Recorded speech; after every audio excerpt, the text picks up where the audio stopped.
Good morning, everybody. My name is Joe, and I'm a weapon of mass instruction. And this morning's episode is going to be about terrorism and the definition thereof.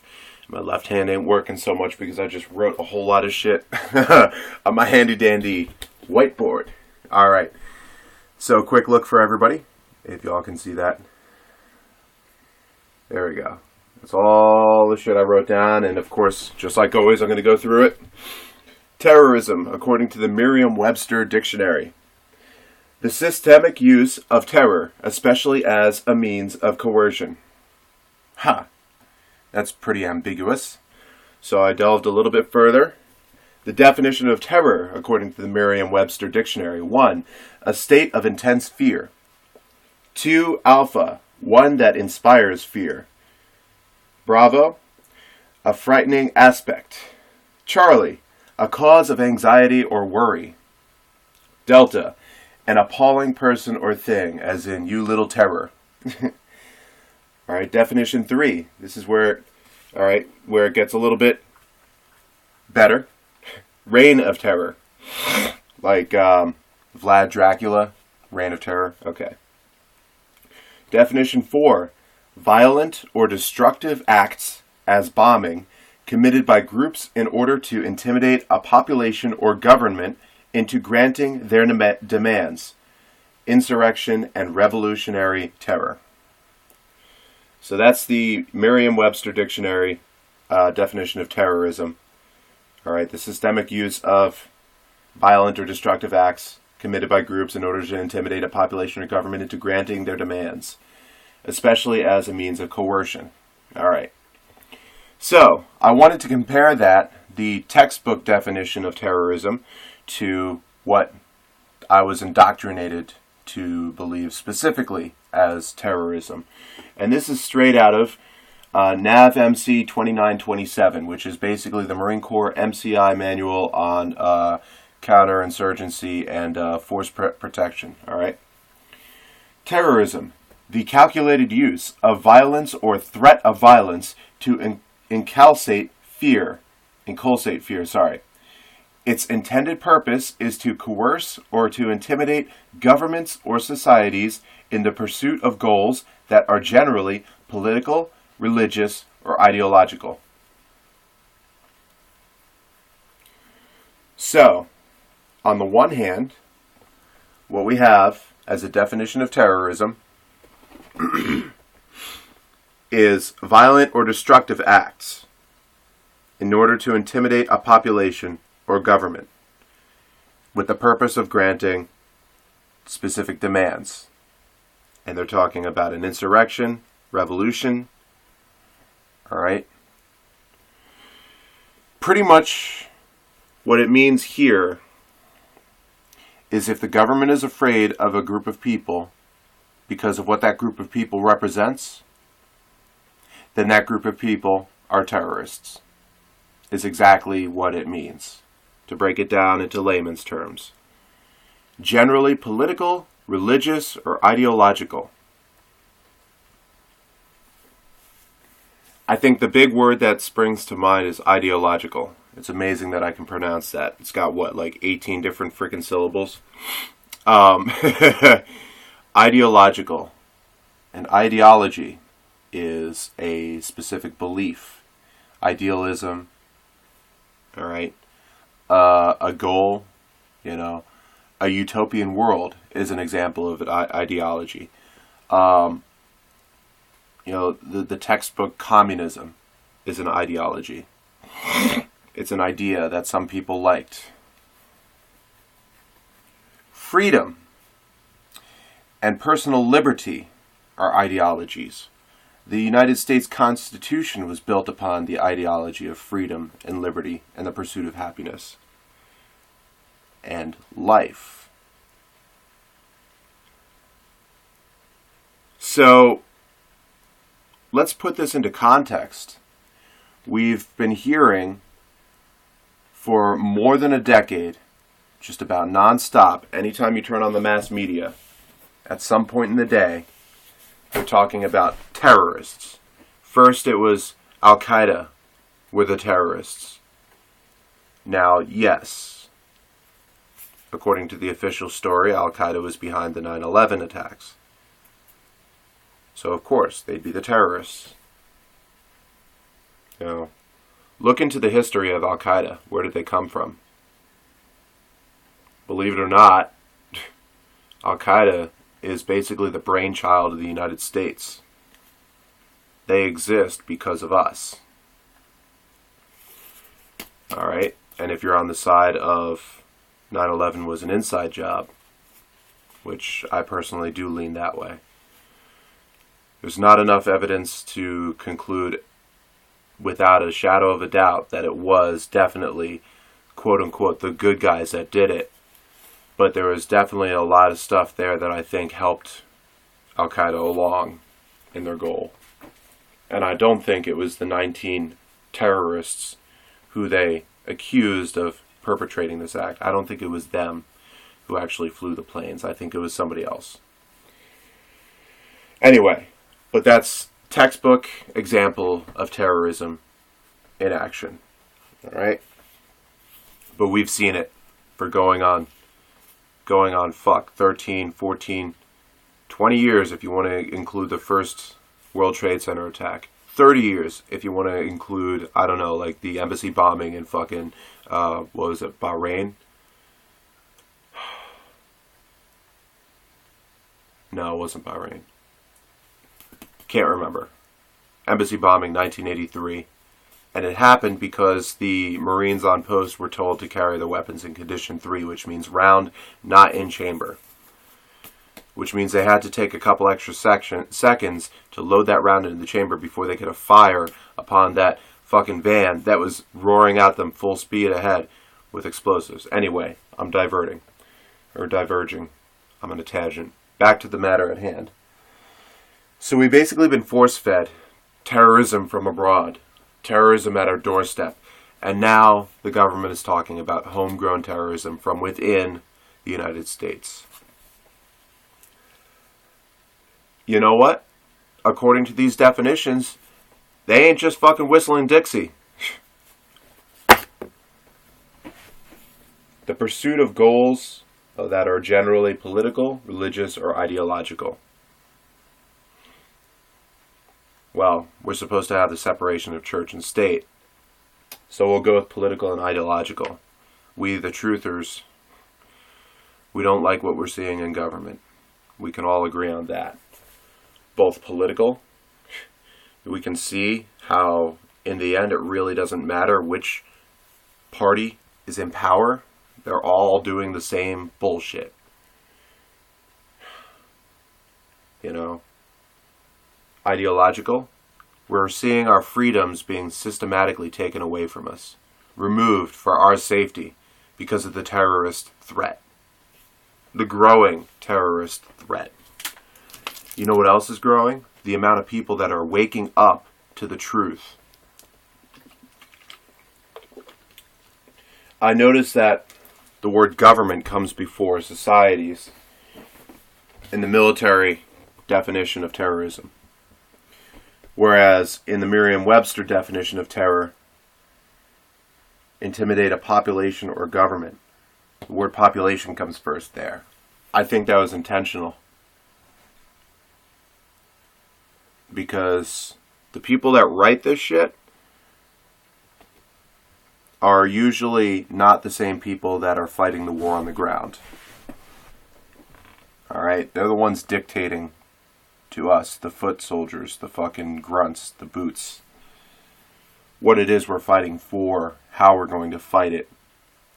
Now, when it comes to the tactics aspect of this stuff, yeah, it was a lot of, tried and true methods, a lot of experiences put forward by military members who have been there and done that, and that's what builds on that. But when it comes to the textbook definition of terrorism, according to the U.S. government, that was some politician that thought this shit up in his head. The calculated use of violence or threat of violence to inculcate fear. Inculcate fear in the government.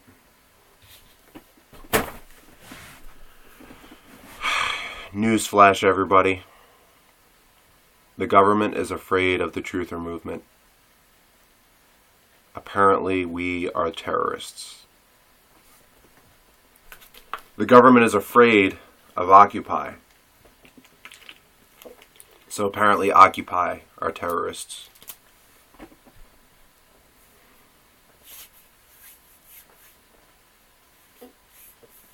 The government is afraid of the common man. Afraid of the idea that he or she will wake up to the reality of our situation, our dire situation.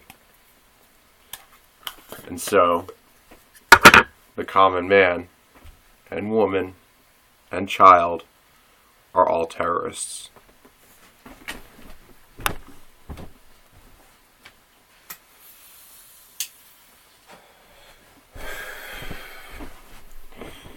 It's truly amazing.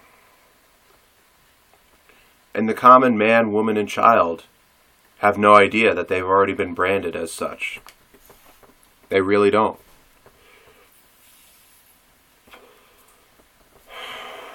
They go through life blissfully unaware.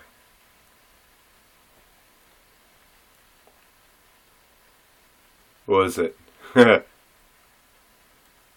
Little sidetrack here, but this was fucking hilarious. It was one of those demotivational posters, and the definition was, or the word was, ignorance, and it showed a picture of a guy's car with you see a man-sized handprints and a woman-sized butt prints and footprints in the exact positions to imagine a very dirty act taking place on the hood of the car. And it says, ignorance, being blissfully aware that your wife made it home safe last night. I thought that was fucking hilarious. But it's true. If we put that into a new context, an analogy, if you will, where we are married to the government. And that's the truth. Without a government, we would have next to an anarchy. We would have 50 different warring tribes. Well, if not warring, then at the very least a tense peace. I know that Pennsylvanians don't get along with Jerseyites. And the same goes between Jerseyites and New Yorkers and Pennsylvanians, and Ohioans and all that, Texans and Louisianians. I don't know, but you get where I'm going here. The states on their own don't really get along with each other too great, and you can see that with examples such as the fact that Pennsylvania concealed carry permits do not apply in New Jersey or New York, or Illinois.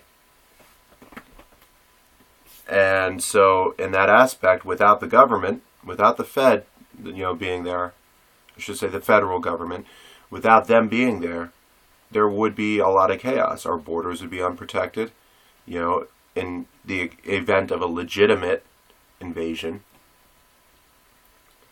which at this point is very likely, considering the fact that most of the world fucking hates us. The white devil, Al-Shaitan Abyad. Mystery Babylon. And I'm not being treasonous here. It's the God-honest truth. Eat up as much of the mainstream media bullshit about fucking, America improving foreign relations and Arab relations and Israeli relations and Asian relations and Russian relations and all that. Most of them fucking hate us, and most of them don't start shit with us simply because they know that, we're like a fucking rabid dog on a leash. At any fucking sudden move, we'll fucking snap their fucking heads off, which is fucking wrong. That's not the way we should be operating. If we want to talk about the definition of terrorism, how about this for terrorism? Maybe the government is a terrorist here. Because check this out. I feel a constant low-level fear of the government coming around to my house or my place of business and telling me, hey, that I'm under arrest for what? Inciting a rebellion? Inciting an insurrection? Causing terror? I'm constantly in fear that me speaking the truth is going to land me in prison or a dark hole somewhere or executed, and nobody's going to fucking know because they're going to put out some sort of disinformation, and who knows, maybe they'll have some dude in a fucking lab somewhere with a perfect representation of my wall here working his little holographic magic so that, who knows? Well, I'm still here. I still bleed. I'm not a hologram.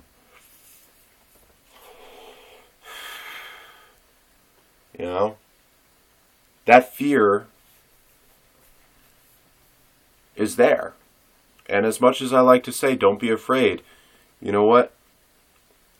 When it comes down to it, there is that little corner of me that's afraid. Not just for me, but for everybody. That's my definition of terrorism. It works both ways, people.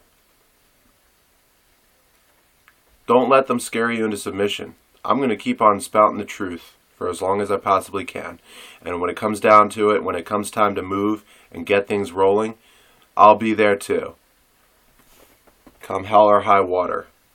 Because I believe in the Constitution.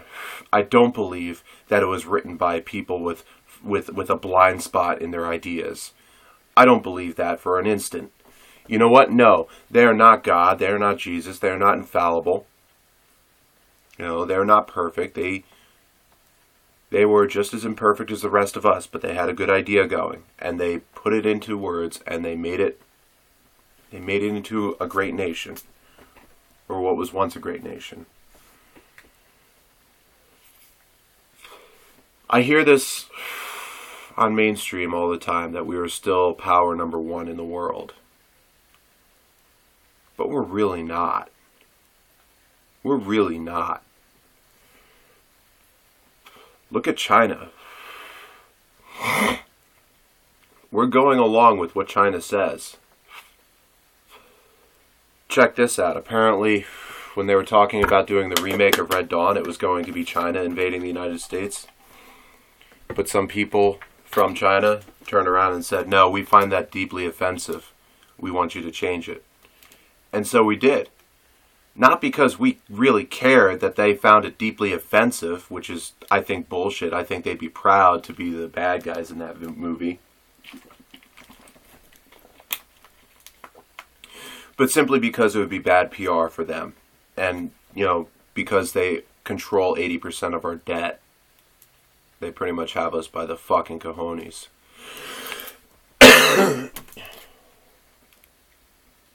But that's it. Terrorism in a nutshell. According to both definitions, it doesn't even necessarily have to be specifically the suicide bomber threat. You know, like I've mentioned before, I have a better chance of getting hit by a car or getting into a car accident or getting struck by lightning than dying in a terrorist attack.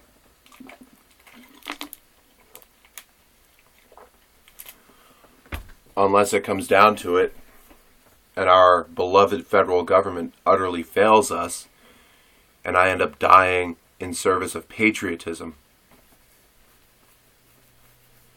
It's mind-blowing. Being a patriot is nowadays, today, basically the same as being a fucking terrorist. I haven't even done anything wrong. All I'm saying is the truth. But people in government are afraid of people like us. And sooner or later, they're going to have their eyes on me. If not already. It is possible that the UAVs that I saw weren't directed at me specifically. Maybe that one that I saw on the way to the gun shop was actually just looking at the gun shop. Totally feasible. But you know what? I know this. This is an inevitability. sooner or later, they're going to be looking at me, and they're going to be putting checks in the box. Does this guy fit the description of a domestic terrorist? Does he? Does he believe in his country? Does he believe in the idea of freedom more than the idea of big government? Of Big Brother taking care of all our sorry asses? You know, America was supposed to be free, not fair. When it comes to justice, justice was fair. Remember Lady Justice holding the scales with the blindfold on? That was fairness and justice. It's supposed to be, whether you're high up or down low, no matter what your economic class or status, you should be held accountable exactly the same for any given crime. But how often do we see somebody with connections in politics, somebody with connections in big business, walking free on some bullshit that would have landed me in prison, like not federal fucking, holiday resort prison, but federal fuck me in the ass prison for the rest of my life?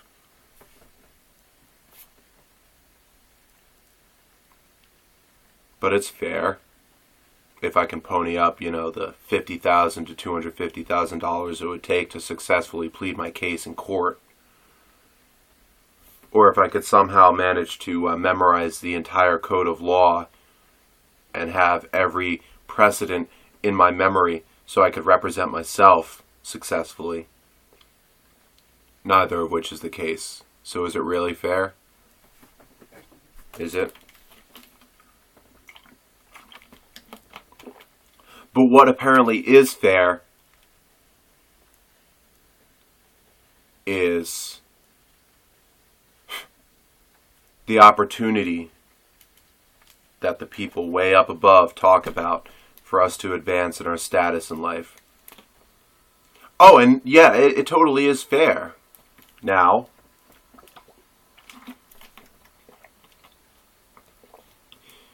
because what little chance I had of saving up money outside of my 401k, which I don't even see, which I'm thinking about, reducing my allotment into it, if not getting rid of it entirely, just to make ends meet. Other than that, what little chance I had of saving money is now just about gone, between my taxes being deduced from my paycheck going up, to the fact that somehow, even though we're not using heat or AC, my electric bill is $130 for my half. Which now, I wouldn't be surprised if now that my roommate isn't living here at the moment, whatever the electric bill turns out to be, I bet you I'll be covering all of it next month. If she's not back by then. Instead of the half of it that was agreed upon. But that's up to her mother. That's neither here nor there. I'm not here to bitch to you about my economic complaints, but I have dreams. I have ideas. I started writing a book a while back. I haven't worked on it in forever. I should get back into it maybe one of these days, or maybe I'll start a whole new project chronicling, my vision of the truth, my story since I woke up.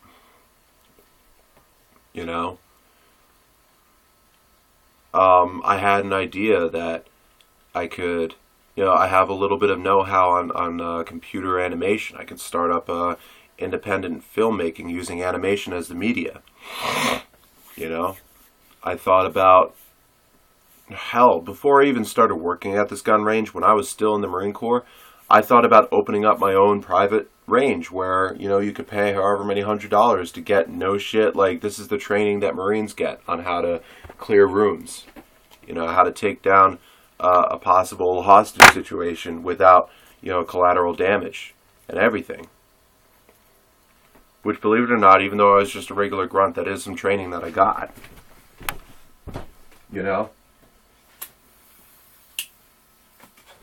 how to correctly assess a target in the split second before I either A, jump the gun and shoot the wrong person, or B, I run out of time and he shoots me first or shoots the hostage. How to assess the situation in a split second. And it's rusty now, but it's still there.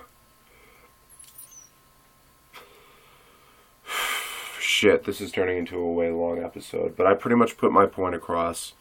The point is this, that we have been treading a fine line for a while now, and with the advent of the NDAA, NDRP, outside legislation, legalization of propaganda, all the puzzle pieces are there. They have all the tools in their toolbox to turn us into Nazi Germany Mark II. And because we are on the side of freedom, instead of big business and tyranny, we are the terrorists. That's pretty much it, plain and simple. In their eyes, that's us. In our eyes, that's them.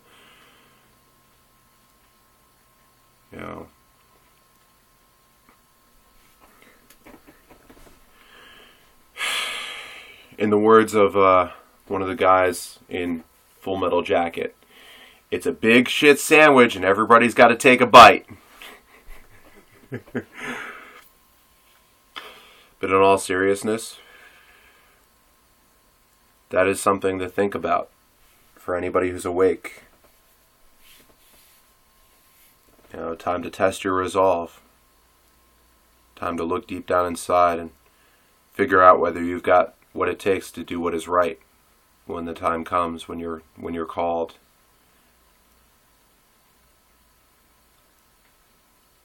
That's that.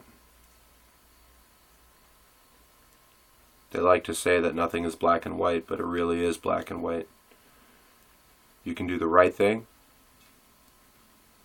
and resist and tell the truth and be honest, and when the time comes, fight and possibly die for what you believe in. Or you can say nothing.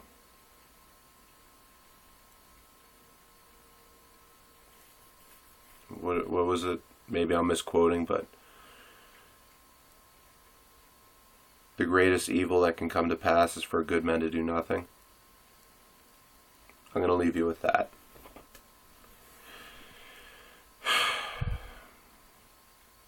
Fuck, I didn't mean to turn it into doom and gloom. I really didn't, and I'm sorry. We still have today. We're still alive today. We still have the hope for a better tomorrow. And as long as we keep doing what is right, that's what we'll always have. Have a good night, everybody.